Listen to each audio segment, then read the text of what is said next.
പിതാവിൻ്റെയും പുത്രൻ്റെയും പരിശുദ്ധാത്മാവിൻ്റെയും നാമത്തിൽ ആമേൻ. മിശിഹായിൽ സ്നേഹമുള്ളവരെ, ക്രിസ്മസ് ധ്യാനാത്മക ചിന്തകളിലേക്ക് ഏവരെയും ഹൃദ്യമായി സ്വാഗതം ചെയ്യുന്നു.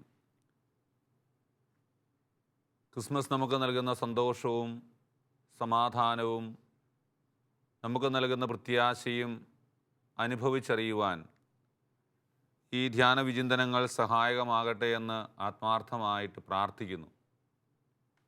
ഇന്ന് നമ്മൾ വിചിന്തനം ചെയ്യുന്നത് ഈശോയുടെ ജനനവുമായി ബന്ധപ്പെട്ട് ഈശോയെ ആരാധിച്ച അല്ലെങ്കിൽ ഈശോയുടെ ജനനത്തെക്കുറിച്ച് ആദ്യമായി അറിവ് ലഭിച്ച ആട്ടിടയന്മാരെക്കുറിച്ചാണ്.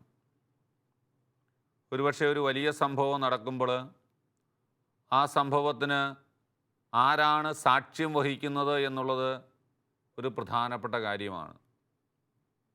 യേശുവിൻ്റെ ജനനം ഈ ലോകത്തെ തന്നെ രണ്ടായി പകുത്ത AD എന്നും BC എന്നും വേർതിരിച്ച ഒരു വലിയ സംഭവമാണെന്ന് എല്ലാവർക്കും അറിയാം. പക്ഷേ ആ സംഭവത്തിന് ആദ്യമായി സാക്ഷ്യം വഹിക്കുവാൻ ഭാഗ്യം ലഭിച്ചത് ആട്ടിടയന്മാർക്കാണ് എന്നുള്ളത് ആരെയും ആശ്ചര്യപ്പെടുത്തുന്നതാണ്. വചനം ഇപ്രകാരം പറയുന്നു.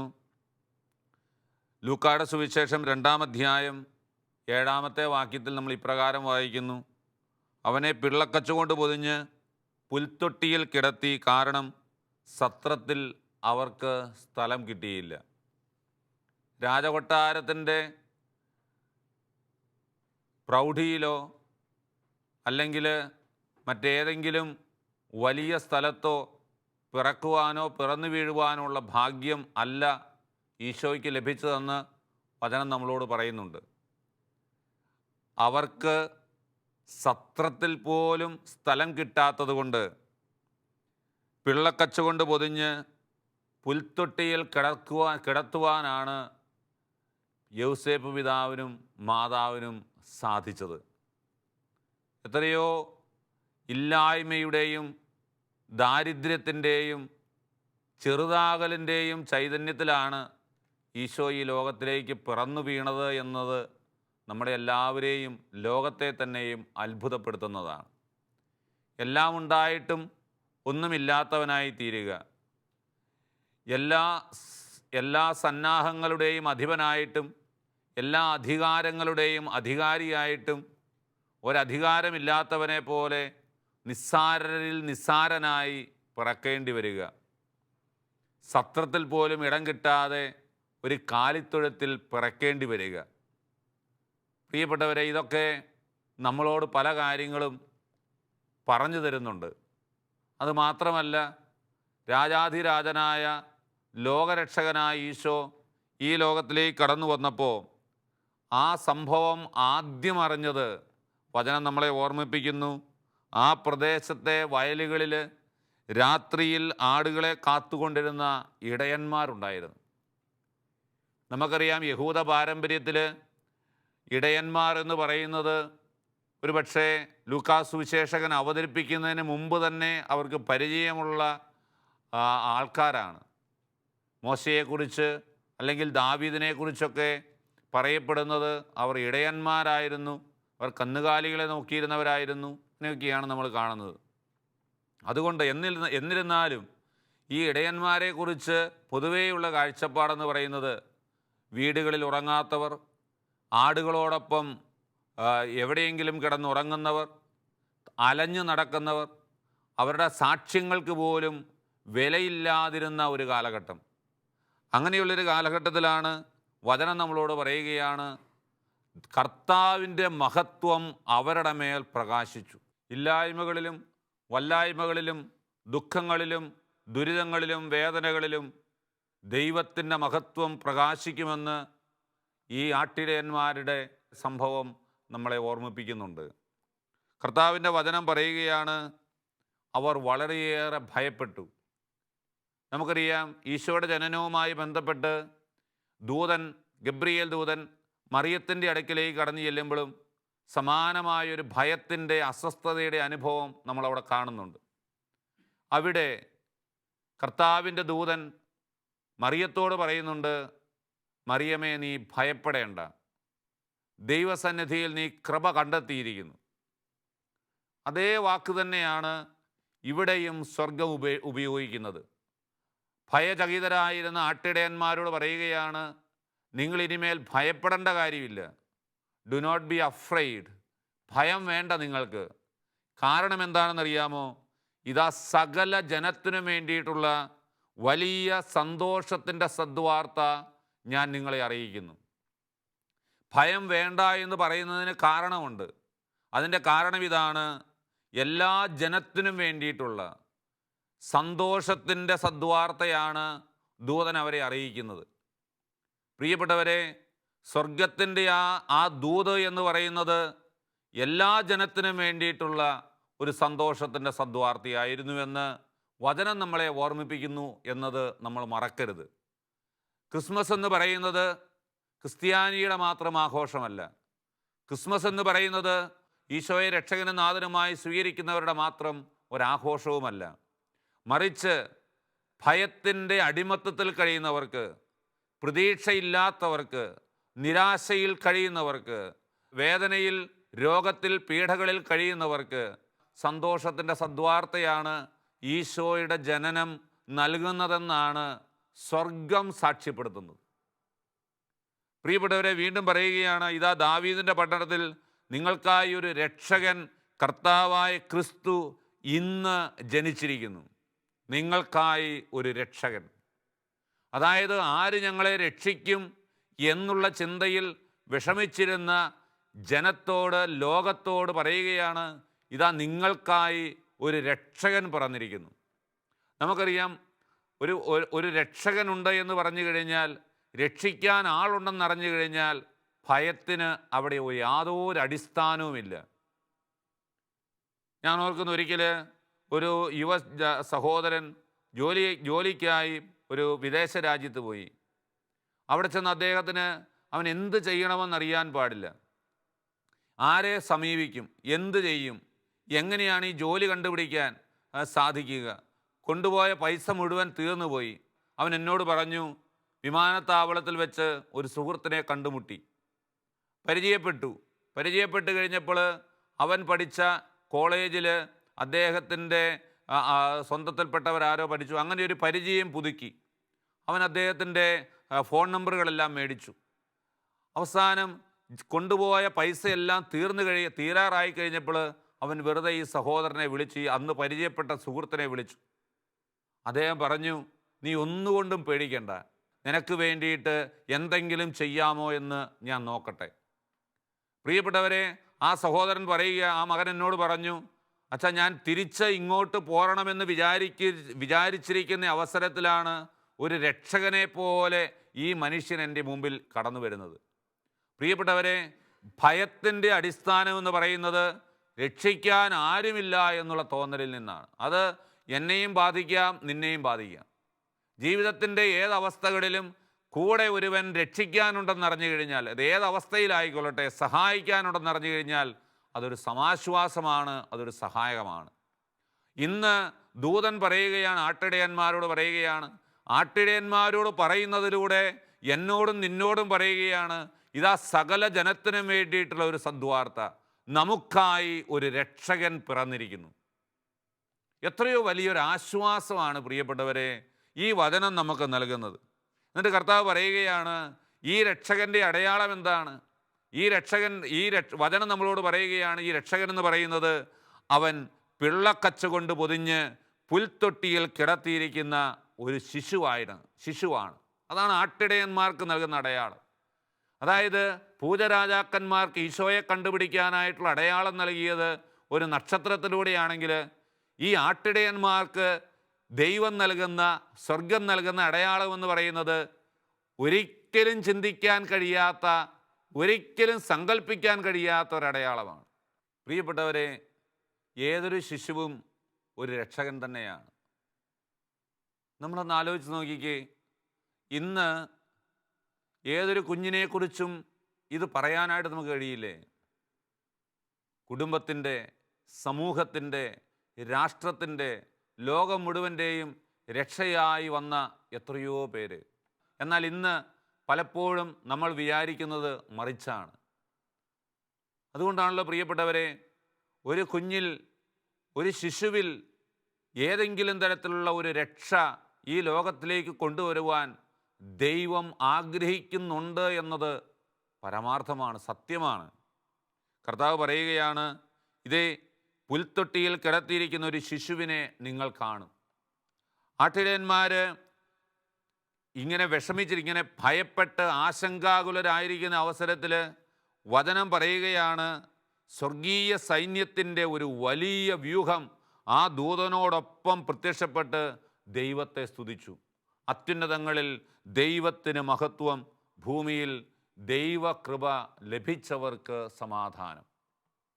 പ്രിയപ്പെട്ടവരെ, യഥാർത്ഥത്തിൽ ക്രിസ്മസ് നമുക്ക് നൽകുന്ന, ഈശോയുടെ ജനനം ഈ ലോകത്തിന് നൽകുന്ന യഥാർത്ഥ സമ്മാനം എന്താണെന്ന് ചോദിച്ചു കഴിഞ്ഞാൽ ഇത് രണ്ടുമാണ്. ഭൂമിയിൽ ദൈവകൃപ ലഭിച്ചവർക്ക് വലിയ സമാധാനം, അത്യുന്നതങ്ങളിൽ ദൈവത്തിന് മഹത്വം. അതായത് ദൈവത്തിന് മഹത്വം നൽകുന്ന ഒരു വലിയ സംഭവം നടന്നിരിക്കുകയാണ്. ദൈവത്തിൻ്റെ മഹത്വം ഭൂമിയിൽ പ്രകാശിച്ച ഒരു വലിയ സംഭവം നടന്നിരിക്കുകയാണ്. അതാണ് ക്രിസ്മസ്. ദൈവം ഭൂമിയിൽ ഇറങ്ങി എന്ന് പറയുന്നത് പ്രിയപ്പെട്ടവരെ അങ്ങനെ അങ്ങ് ഉൾക്കൊള്ളാൻ കഴിയുന്ന കാര്യമല്ല. അതായത് ദൈവമെന്ന് പറയുന്ന അകലങ്ങളിൽ എവിടെയോ ഇരിക്കുന്നവനാണ് എന്നുള്ള ചിന്ത. അതിൻ്റെ അപ്പുറത്തേക്ക് ഭൂമിയിൽ ദൈവത്തിൻ്റെ മഹത്വം പ്രകാശിക്കാൻ ദൈവം ഇടവരുത്തിയ ഒരു വലിയ സംഭവം. അതുമാത്രമല്ല, ആ ദൂതന്മാർ ഉദ്ഘോഷിക്കുകയാണ്, ഭൂമിയിൽ ദൈവകൃപ ലഭിച്ചവർക്ക് സമാധാനം. ഈ ദൈവത്തിൻ്റെ കൃപ നമ്മളിലേക്ക് ചൊരിയപ്പെടുന്നതിന് വേണ്ടി അവിടുന്ന് മാംസം ധരിച്ച് നമ്മുടെ ഇടയിൽ വസിച്ചിരിക്കുകയാണ്. യോഹന്നാൻ്റെ സുവിശേഷം 1-ാമത്തെ അധ്യായത്തിൽ നമ്മൾ ഇപ്രകാരം വായിക്കുന്നുണ്ട്, ആദിയിൽ വചനമുണ്ടായിരുന്നു, വചനം ദൈവത്തോടു കൂടിയായിരുന്നു, വചനം ദൈവമായിരുന്നു. കൃപയ്ക്ക് മേൽ കൃപ സ്വീകരിക്കുവാൻ വേണ്ടി ഈ വചനം മാംസമായി നമ്മുടെ ഇടയിൽ വസിച്ചിരിക്കുകയാണ്. കൃപയ്ക്ക് മേൽ കൃപ സ്വീകരിക്കാൻ നമുക്കറിയാം, ഹെബ്രായരുടെ ലേഖനത്തിൽ ഇങ്ങനെ പറയുന്നുണ്ടല്ലോ, പൂർവ്വകാലങ്ങളിൽ പ്രവാചകന്മാരിലൂടെ, പിതാക്കന്മാരിലൂടെ വിവിധ ഘട്ടങ്ങളിലും വിവിധ രീതികളിലും ദൈവം തൻ്റെ ജനത്തോട് സംസാരിച്ചു, വചനം നൽകിയവർക്ക്. പക്ഷേ അവസാന നാളുകളിൽ തൻ്റെ പുത്രൻ വഴി അവിടുന്ന് നമ്മളോട് സംസാരിച്ചിരിക്കുന്നു. അപ്പോൾ ഈ ദൈവത്തിൻ്റെ കൃപ ഭൂമിയിലേക്ക് കടന്നു വരുമ്പോൾ അത് സ്വീകരിക്കുന്നവർക്ക് ലഭിക്കുന്ന ഏറ്റവും വലിയ അനുഗ്രഹമാണ് സമാധാനമെന്ന് പറയുന്നത്. ഈ സമാധാനത്തിൻ്റെ ചൈതന്യം നമ്മുടെ ജീവിതത്തിൽ അനുഭവിക്കുവാൻ ഈ ക്രിസ്മസ് കാലഘട്ടം കാരണമാകണം. കൃപയില്ലാത്തവർക്ക് ഒരിക്കലും ഈ സമാധാനം അനുഭവിച്ചറിയുവാൻ കഴിയുകയില്ല. പ്രിയപ്പെട്ടവരെ, ദൂതന്മാർ അവരെ വിട്ട് സ്വർഗത്തിലേക്ക് പോയപ്പോൾ വചനം പറയുകയാണ്, അതായത് ഈ ആട്ടിടയന്മാരുടെ ജീവിതത്തിൽ അവർക്ക് ലഭിച്ച ഒരു വലിയ കൃപ എന്ന് പറയുന്നത് എന്താണ്? അവർ അതിനെക്കുറിച്ച് ആലോചിച്ചു എന്നുള്ളതാണ്. അവർ അവനെ തള്ളിക്കളഞ്ഞില്ല. സ്വർഗത്തിൽ നിന്ന് ലഭിച്ച ദൂതിനെ തള്ളിക്കളയാത്തവർക്കെല്ലാം ക്രിസ്തു സംഭവം അനുഭവമായിട്ടുണ്ട്. അത് മാതാവിൻ്റെ ജീവിതത്തിലായിക്കൊള്ളട്ടെ, യോസേപ്പ് പിതാവിൻ്റെ ജീവിതത്തിലായിക്കൊള്ളട്ടെ, ജ്ഞാനികളുടെ പൂജരാജാക്കന്മാരുടെ ജീവിതത്തിലായിക്കൊള്ളട്ടെ, ഈ ആട്ടിടയന്മാരുടെ ജീവിതത്തിലായിക്കൊള്ളട്ടെ, സ്വർഗത്തിൽ നിന്ന് കിട്ടിയ ആ ദൂതിനെ സർവാത്മന സ്വീകരിച്ചതുകൊണ്ട് ക്രിസ്തു സംഭവത്തെ അവരുടെ ജീവിതത്തിൽ അനുഭവമാക്കി മാറ്റാൻ കഴിഞ്ഞു എന്നുള്ളത് സത്യമാണ്. അതുകൊണ്ട് പ്രിയപ്പെട്ടവരെ, ആട്ടിടയന്മാർ എന്ത് ചെയ്തു? അത് വെറും ഒരു തോന്നലായിട്ട് അവർ കണക്കാക്കിയില്ല. അവർ ചെയ്തത്, അവർ പറയുകയാണ്, നമുക്ക് ബേത്ലഹേം വരെ പോകാം, നമുക്ക് കർത്താവ് നമ്മെ അറിയിച്ച സംഭവം നമുക്കും കാണാം. ജ്ഞാനികളുടെ ജീവിതത്തിലും ഇത് തന്നെയല്ലേ സംഭവിച്ചത്? ഒരു അടയാളം അവരുടെ ജീവിതത്തിൽ ദൈവം നൽകിയപ്പോൾ ആ അടയാളത്തെ അനുഗമിക്കുവാൻ അവർ തയ്യാറായി. ഈശോയെ, മറിയത്തെ ഒക്കെ കാണുവാൻ ദൈവം ഇട നൽകി. ദൈവം ഇതുപോലെ തന്നെ ഈ ആട്ടിടയന്മാർ, നിസ്സാരരായി ആട്ടിടയന്മാരുടെ അടുക്കൽ ചെന്ന് ഈ കാര്യം പറഞ്ഞപ്പോൾ അവരെന്താണ് ചെയ്യുന്നത്? അവർ ഉറച്ച തീരുമാനമെടുക്കുകയാണ്, നമുക്കും പോകാം ബേത്ലഹേം വരെ. ആ സമയത്ത് പ്രിയപ്പെട്ടവരെ ഒന്ന് ഓർത്ത് നോക്കിക്കേ, ആട്ടിടയന്മാരെ സംബന്ധിച്ചിടത്തോളം അവരുടെ ഏറ്റവും പ്രധാനപ്പെട്ട കാര്യം അവരുടെ ആടുകളാണ്. ആടുകളെന്ന് പറയുന്നത് അവരുടെ സമ്പത്താണ്, അവരുടെ സർവസ്വവുമാണ്. അതെല്ലാം അവർ ഉപേക്ഷിക്കുകയാണ്.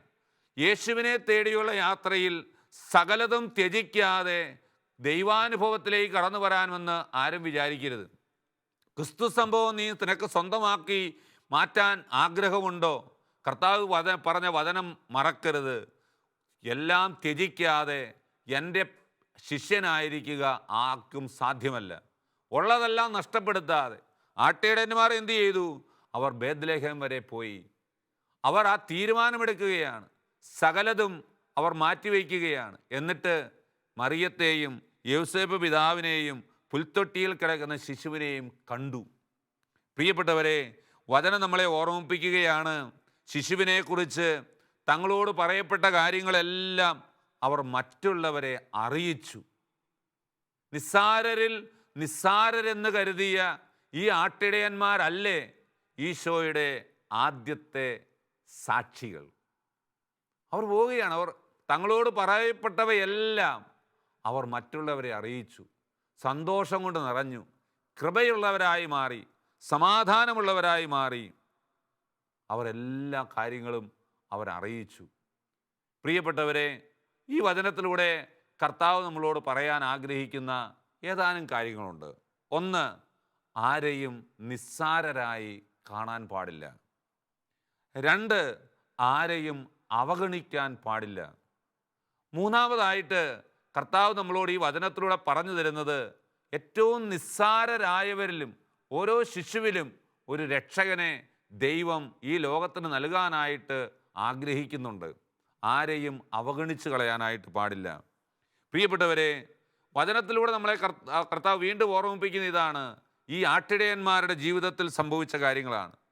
തങ്ങളോട് പറയപ്പെട്ട കാര്യങ്ങൾ കാണുകയും കേൾക്കുകയും ചെയ്ത സകല കാര്യങ്ങളെയും കുറിച്ച് അവർ ദൈവത്തെ മഹത്വപ്പെടുത്തുകയും സ്തുതിക്കുകയും ചെയ്തുകൊണ്ട് ഇടയന്മാർ തിരിച്ചുപോയി. എല്ലാ മഹത്വവും ദൈവത്തിന്, എല്ലാ സ്തുതിയും ദൈവത്തിന്. പ്രിയപ്പെട്ടവരെ, ഈ ആട്ടിടയന്മാർക്ക് ലഭിച്ച ഒരു ദൈവിക ജ്ഞാനമുണ്ട്. ഈ ആട്ടിടയന്മാർക്ക് ലഭിച്ച ഒരു ദൈവികമായ കാഴ്ചപ്പാടുണ്ട്. എല്ലാ മഹത്വവും ദൈവത്തിനാണ് നൽകേണ്ടതെന്നുള്ള കാഴ്ചപ്പാട്. All glory to God in the highest. എല്ലാ മഹത്വവും ദൈവത്തിന്. ആദ് മജോരം ദൈ ഗ്ലോറിയാം എന്ന് നമ്മൾ കേട്ടിട്ടുണ്ടല്ലോ. എല്ലാ മഹത്വവും ദൈവത്തിന്.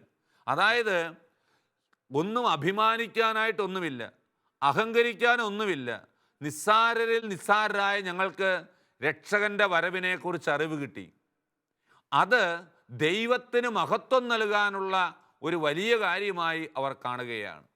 പ്രിയപ്പെട്ടവരെ, നമ്മളിന്ന് ആലോചിച്ച് നോക്കിക്കേ, നമ്മുടെയൊക്കെ ജീവിതത്തിൽ എന്തുമാത്രം വലിയ കാര്യങ്ങൾ ദൈവം നമുക്ക് നൽകിയിരിക്കുന്നു. ഏതെല്ലാം കാര്യങ്ങൾ ദൈവം നമ്മുടെ ജീവിതത്തിൽ അനുഗ്രഹമായിട്ട് ചൊരിഞ്ഞിരിക്കുന്നു. എന്തെല്ലാം നന്മകൾ ദൈവം നമ്മുടെ ജീവിതത്തിലേക്ക് ചൊരിഞ്ഞിരിക്കുന്നു. സഹനങ്ങളിലൂടെ അവിടുന്ന് നമ്മളെ വഴി നടത്തുന്നു. അടയാളങ്ങളിലൂടെ അവിടുന്ന് നമുക്ക് വേണ്ടതായ നിർദ്ദേശങ്ങൾ നൽകുന്നു. പക്ഷേ ദൈവത്തിന് മഹത്വം നൽകുവാൻ നമുക്ക് കഴിഞ്ഞിട്ടുണ്ടോ? പൗലോസ്ലീഹ കൊറിന്തോസുകാർക്ക് എഴുതിയ ലേഖനത്തിൽ ഇപ്രകാരം നമ്മളെ ഓർമ്മിപ്പിക്കുന്നുണ്ട്. കൊറിന്തോസുകാർക്ക് എഴുതിയ 1-ാമത്തെ ലേഖനം 4-ാമത്തെ അധ്യായത്തിൽ, നിനക്ക് എന്ത് പ്രത്യേക മാഹാത്മ്യമാണുള്ളത്? നിനക്ക് ദാനമായി ലഭിച്ചതല്ലാതെ എന്താണുള്ളത്? എല്ലാം ദാനമാണ്. അതായത് ദൈവം നമ്മുടെ ജീവിതത്തിലേക്ക് നൽകിയവയെല്ലാം ദാനമാണ്. നമ്മുടെ കഴിവ് കൊണ്ട്, നമ്മുടെ മിടുക്ക് കൊണ്ട് ഒന്നും നമ്മൾ നേടിയെടുത്തിട്ടില്ല. അത് ദൈവത്തിൻ്റെ ദാനമാണ്. ദൈവത്തിൻ്റെ കരുണയുടെ അടയാളമാണെല്ലാം. ദൈവം ഈ ലോകത്തെ തൻ്റെ ഏകജാതനെ നൽകാൻ തക്കവിധം ഈ ലോകത്തെ അത്രമാത്രം സ്നേഹിച്ചു. ദൈവത്തിൻ്റെ കരുണയാണത്. അതുകൊണ്ട് നമുക്ക് ചെയ്യാൻ കഴിയുന്ന ഒരു കാര്യമുണ്ട്. അതാണ് ആട്ടിടയന്മാർ നമുക്ക് നൽകുന്ന ഒരു സന്ദേശം. അതെന്താണ്?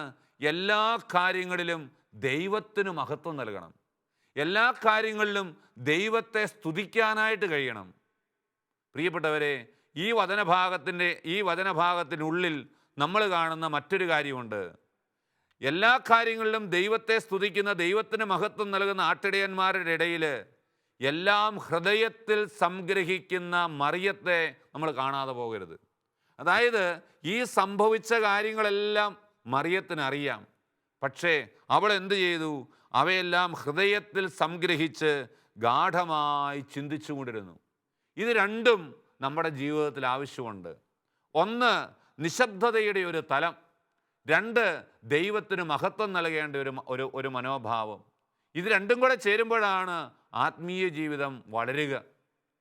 ക്രിസ്മസ് എൻ്റെയും നിൻ്റെയും ജീവിതത്തിൽ അനുഗ്രഹമായി മാറണമെങ്കിൽ, അത് നമ്മുടെ കുടുംബത്തിൽ ഒരനുഗ്രഹമായി മാറണമെങ്കിൽ, സമൂഹത്തിൽ ഒരു അനുഗ്രഹമായി മാറണമെങ്കിൽ, ഈ മനോഭാവം നമ്മുടെ ജീവിതത്തിൻ്റെ സ്വന്തമാക്കി മാറ്റാൻ നമുക്ക് കഴിയണം. ഈശോയുടെ ജനനം ആദ്യം അറിയിക്കപ്പെട്ടത് ആട്ടിടയന്മാർക്കാണ്. എളിയവരിൽ, ഇല്ലായ്മകളിൽ, കുറവുകളിൽ, പോരായ്മകളിൽ ഈശോയുടെ സാന്നിധ്യം കാണാൻ എന്ന് നമുക്ക് കഴിയുമോ അന്ന് മാത്രമേ ക്രിസ്തു സംഭവം എൻ്റെയും നിൻ്റെയും ജീവിതത്തിൻ്റെ ഒരനുഭവമായി മാറുകയുള്ളൂ. നമുക്ക് പ്രാർത്ഥിക്കാം. ഈശോയെ, ആരെയും അവഗണിക്കാൻ എന്നെ അനുവദിക്കരുതേ. ഈശോയെ, എല്ലാറ്റിലും അങ്ങേക്ക് മഹത്വം നൽകുവാനും അങ്ങേക്ക് സ്തുതികൾ അർപ്പിക്കുവാനും എന്നെ ശക്തനാക്കണമേ, ശക്തയാക്കണമേ എന്ന് നമുക്ക് തീഷ്ണതയോടെ പ്രാർത്ഥിക്കാം. അങ്ങനെ ഈ ക്രിസ്മസ് നമ്മുടെ ജീവിതത്തിൽ ഒരനുഗ്രഹത്തിൻ്റെ അനുഭവമായി മാറുവാൻ നമുക്ക് പ്രാർത്ഥിക്കാം. തുടർന്ന് വരുന്ന ആരാധനയിൽ ഈ കൃപകൾ കൊണ്ട് നിറയാൻ നമുക്ക് ദാഹിക്കുകയും പ്രാർത്ഥിക്കുകയും ചെയ്യാം. ദൈവം നമ്മളെ എല്ലാവരെയും അനുഗ്രഹിക്കട്ടെ.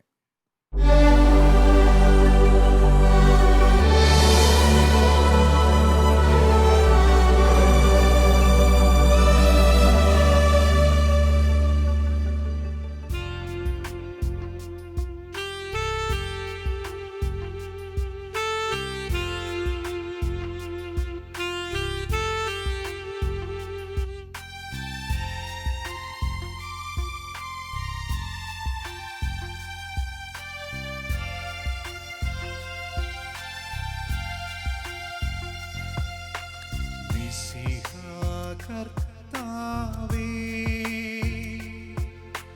മാനവരക്ഷകനേ,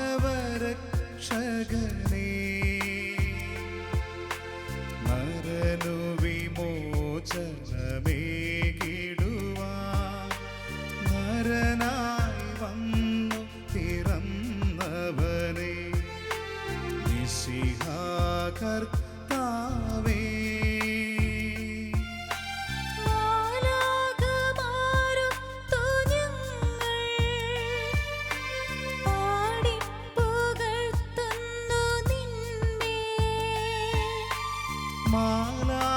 മാലാഖമാരൊത്തു ഞങ്ങൾ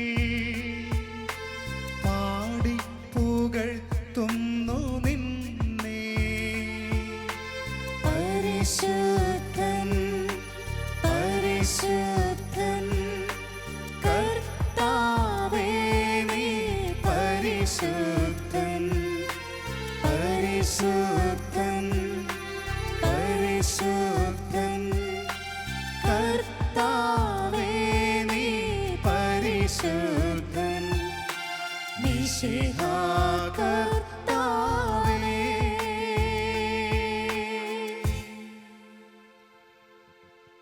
സ്നേഹമുള്ളവരെ, ആരാധനയുടെ അനുഗ്രഹീത നിമിഷങ്ങളിലേക്ക് നാം പ്രവേശിച്ചിരിക്കുകയാണ്.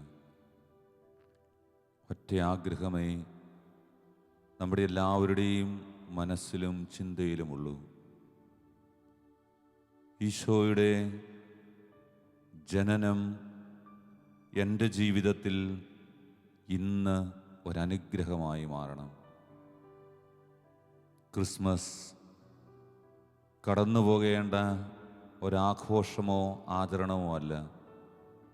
ഇന്നും എൻ്റെ ജീവിതത്തിൽ അനുഭവവേദ്യമാകാൻ കഴിയുന്ന യാഥാർത്ഥ്യമാകണം. പരിശുദ്ധ അമ്മ ദൈവത്തിൻ്റെ വചനത്തിന് പൂർണ്ണമായി സമർപ്പിച്ചതുകൊണ്ട് അവൾക്ക് ഈ രക്ഷാകര സംഭവത്തിൻ്റെ ഭാഗമാകാൻ കഴിഞ്ഞു. ദൂതൻ കൽപ്പിച്ചതുപോലെ പ്രവർത്തിച്ചതുകൊണ്ട് യൗസേപ്പ് പിതാവിനും ആ രക്ഷാകര സംഭവത്തിൻ്റെ ഒരു ഭാഗമാകുവാൻ ദൈവം കൃപ നൽകി. ദൈവത്തിൻ്റെ അടയാളങ്ങൾ തിരിച്ചറിഞ്ഞ ജ്ഞാനികൾക്ക് ഈശോയുടെ ദിവ്യമായ സാന്നിധ്യം ദിവ്യമായ അനുഭവമായി മാറി. ഇന്ന് പാവപ്പെട്ടവരിൽ പാവപ്പെട്ടവരെന്ന്, ദരിദ്രരിൽ ദരിദ്രരെന്ന്, അലഞ്ഞു നടക്കുന്നവരെന്ന് മുദ്രകുത്തപ്പെട്ട ആട്ടിടയന്മാർ ഈശോയുടെ ആ രക്ഷയുടെ സന്തോഷം അനുഭവിച്ചത് വചനത്തിലൂടെ നാം കേട്ടു. ആ ഒരു അനുഭവം സ്വന്തമാക്കുവാൻ ഈശോയെ ഇന്ന് ഞങ്ങളെ സഹായിക്കണമേ എന്ന് പ്രാർത്ഥിച്ചുകൊണ്ട് ആ ആട്ടിടയന്മാരുടെ മേൽ പ്രകാശിച്ച ദൈവത്തിൻ്റെ മഹത്വം ഞങ്ങളുടെ മേലും പ്രകാശിക്കണമേ എന്ന് പ്രാർത്ഥിച്ചുകൊണ്ട് നമ്മുടെ കരങ്ങൾ നമുക്ക് കർത്താവിൻ്റെ സന്നിധിയിൽ തുറന്നു പിടിക്കാം. ഈശോയെ, അങ്ങയുടെ മഹത്വം നിസ്സാരരിൽ നിസ്സാരരായ ഞങ്ങളിലേക്ക് അങ്ങ് ചൊരിയണമേ. ആട്ടിടയന്മാർക്ക് ലഭിച്ച ആ വലിയ സന്തോഷത്തിൻ്റെ സദ്വാർത്ത ഇന്ന് നിസ്സാരരിൽ നിസ്സാരരായ ഞങ്ങൾക്കും അനുഭവിക്കുവാൻ ഇടവരുത്തണമേ എന്ന് പ്രാർത്ഥിച്ചുകൊണ്ട് നമുക്കൊന്ന് ചേർന്ന് അവിടുത്തെ സ്തുതിക്കാം. Hallelujah, hallelujah, hallelujah, hallelujah, hallelujah, hallelujah, hallelujah, hallelujah, hallelujah, hallelujah,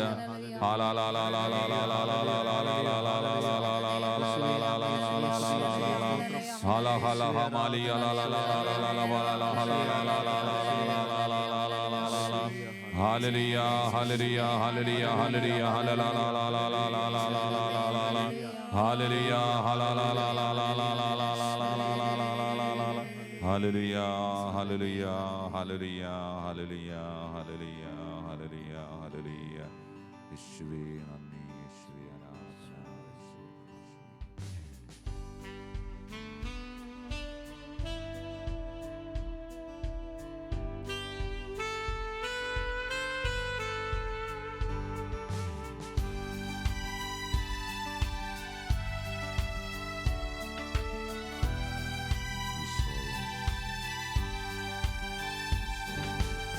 ദൈവകുഞ്ഞാടേ, ആത്മനാഥനേ, അങ്ങേ ഞങ്ങൾ ആരാധിക്കുന്നു. കൊല്ലപ്പെട്ടവനേ, ജീവനാഥനേ, അങ്ങേ ഞങ്ങൾ ആരാധിക്കുന്നു. ദൈവകുഞ്ഞാടേ, ആത്മനാഥനേ, അങ്ങേ ഞങ്ങൾ ആരാധിക്കുന്നു. കൊല്ലപ്പെട്ടവനേ, ജീവനാഥനേ, അങ്ങേ ഞങ്ങൾ ആരാധിക്കുന്നു. ഹല്ലേലൂയ, ഹല്ലേലൂയ, ഹല്ലേലൂയ, ആമേൻ. ഹല്ലേലൂയ, ഹല്ലേലൂയ, ഹല്ലേലൂയ, ആമേൻ. ആരാധിക്കുന്നു, ഞങ്ങൾ ആരാധിക്കുന്നു, ഈശോയെ ആരാധിക്കുന്നു. ആരാധിക്കുന്നു, ഞങ്ങൾ ആരാധിക്കുന്നു, ഈശോയെ ആരാധിക്കുന്നു.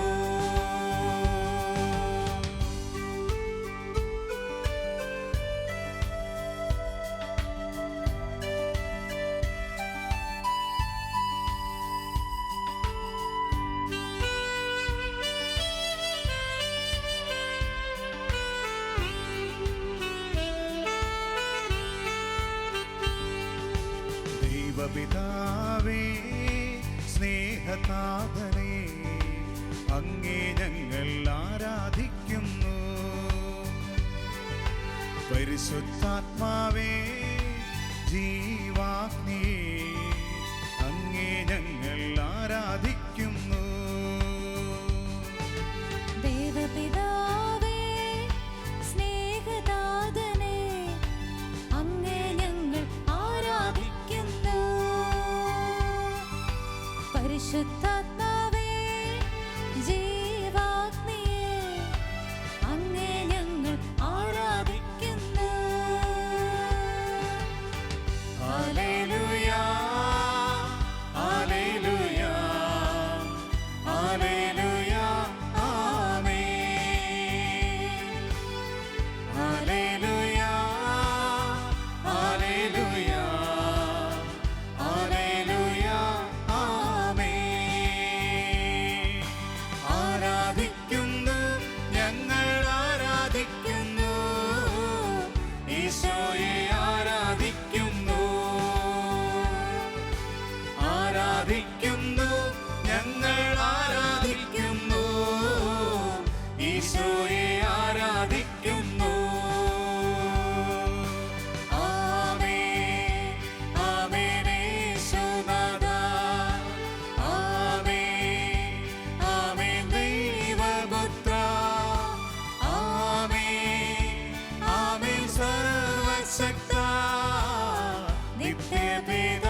നിസ്സാരരിൽ നിസ്സാരരായ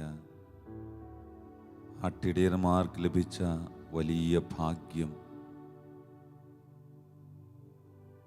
അസൂയാവഹമല്ലേ? ദൈവത്തിൻ്റെ ദൂതൻ അവരുടെ അടുക്കിലേക്ക് കടന്നു ചെന്നിട്ട് പറഞ്ഞു, ഭയപ്പെടേണ്ട, ഇതാ സകല ജനത്തിനും വേണ്ടിയുള്ള വലിയ സന്തോഷത്തിൻ്റെ സദ്വാർത്ത ഞാൻ നിങ്ങളെ അറിയിക്കുന്നു. ഭയപ്പെടേണ്ട. ദൈവം നമ്മോടുകൂടെ എന്നർത്ഥമുള്ള ഇമ്മാനുവേൽ എന്നവൻ വിളിക്കപ്പെടും. രക്ഷകൻ കൂടെയുണ്ടെങ്കിൽ ഭയത്തിന് അവിടെ സ്ഥാനമില്ലല്ലോ. ആട്ടിടയന്മാരോട് പറഞ്ഞത് നമ്മോടും ഇന്ന് ദൈവം പറയുകയാണ്, ഡു നോട്ട് ബി അഫ്രെയ്ഡ്, നീ ഭയപ്പെടേണ്ട. കാരണം എല്ലാ ജനത്തിനും വേണ്ടിയിട്ടുള്ള സദ്വാർത്തയുമായിട്ടാണ്, സന്തോഷത്തിൻ്റെ സദ്വാർത്തയുമായിട്ടാണ് ക്രിസ്മസ് കടന്നു വന്നിരിക്കുന്നത്. നമുക്കായി ഒരു രക്ഷകൻ, കർത്താവായ ക്രിസ്തു പിറന്നിരിക്കുന്നു. പ്രിയപ്പെട്ടവരെ, എത്രയോ വലിയൊരു ആശ്വാസമാണ് നമുക്ക് കർത്താവ് തരുന്നത്. ഭയത്തിൻ്റെ മേഖലയിൽ നിന്ന് വിടുതൽ നൽകുന്നവൻ,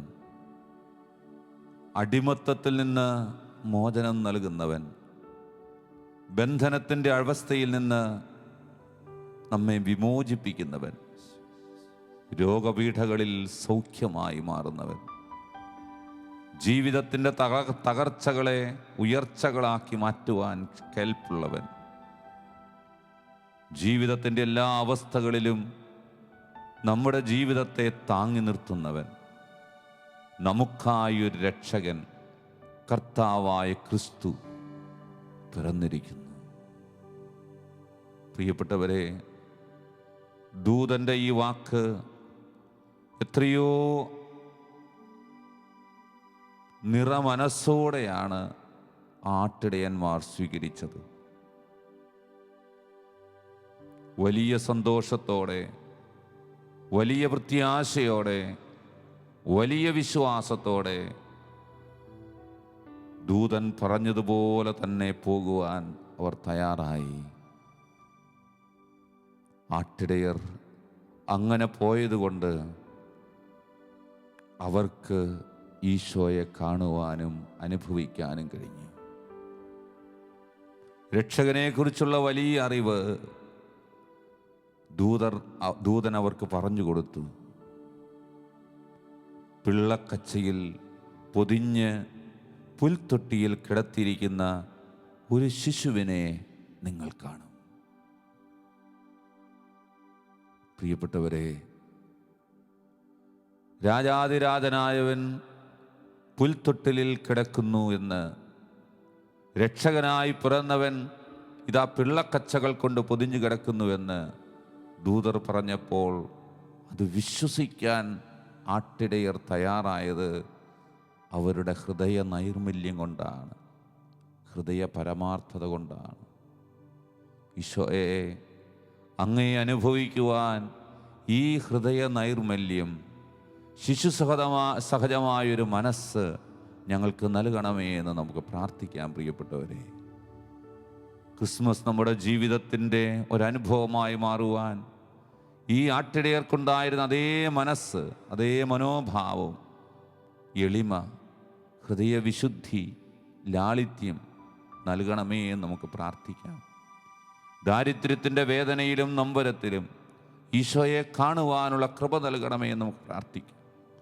നമ്മുടെ കരങ്ങൾ യാതനാരൂപത്തിൽ നമുക്ക് തുറന്നു പിടിക്കാം. ഈശോയെ, നിന്നെ കാണുവാൻ, നിന്നെ അനുഭവിക്കുവാൻ, നിന്റെ ആ അനുഭവം എൻ്റെ ജീവിതത്തിൻ്റെ സ്വന്തമാക്കി മാറ്റുവാൻ കൃപ നൽകണമേ എന്ന് പ്രാർത്ഥിച്ചുകൊണ്ട്, ഈശോയെ, ആട്ടിടയർക്ക് അങ്ങേ അനുഭവിക്കുവാൻ ഇടവന്നതുപോലെ എൻ്റെയും ജീവിതത്തിൽ അങ്ങേ അനുഭവിക്കാൻ കൃപ നൽകണമേ എന്ന് പ്രാർത്ഥിച്ചുകൊണ്ട്